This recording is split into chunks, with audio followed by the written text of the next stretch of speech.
Thanks, Mr Speaker. My question is to the Treasurer. The Treasurer said the government wanted to deliver, and I quote, large personal income tax cuts, significant personal income tax cuts, big income tax cuts, very big income tax cuts and bigger income tax cuts. Treasurer, what happened? Who killed off the Treasurer's passion? And what exactly does the Treasurer stand for? The Treasurer has the call.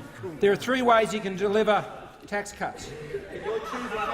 Mr Speaker, there are three. The first one is, Mr Speaker, you can fund them out of a surplus.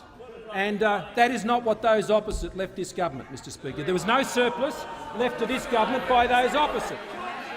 Funny that, because when they came into government, they were left a whopping surplus, Mr Speaker. They were left a whopping surplus. And over their time in government, they frittered it away and they spend and spend and spend, Mr Speaker, and they set fire to the budget, and that is what this side of the House inherited, Mr Speaker. The Treasurer will resume his seat. The level of interjections is far too high. The member for Rankin will cease interjecting, as will the member for Throsby. The members on my right, the member for Mitchell will cease interjecting. The Leader of the House will cease interjecting. Treasurer has the call. So that is the first way, Mr Speaker. The second way is you fund them out of nominal GDP growth. And as those opposite should know, nominal GDP growth last year was 1.9%. At other times of fiscal consolidation, when tax cuts were offered, it was growing in excess of 5%, Mr Speaker, and that opportunity is not present as we go forward. And the third area, Mr Speaker, is you do a tax mix.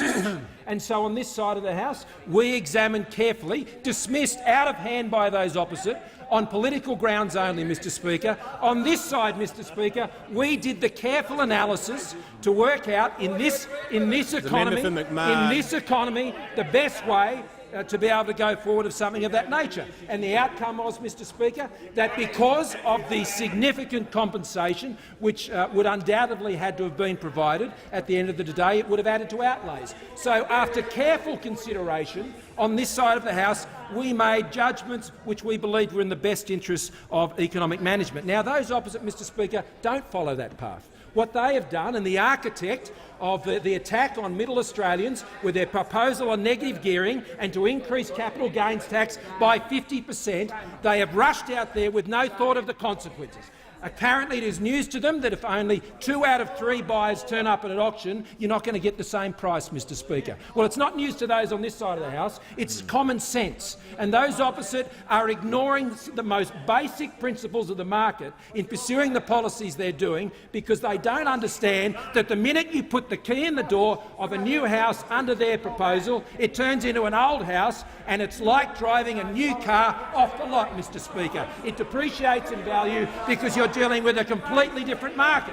They don't understand that that affects yields, Mr Speaker, and as a result rents will have to go up, Mr Speaker. They don't understand that.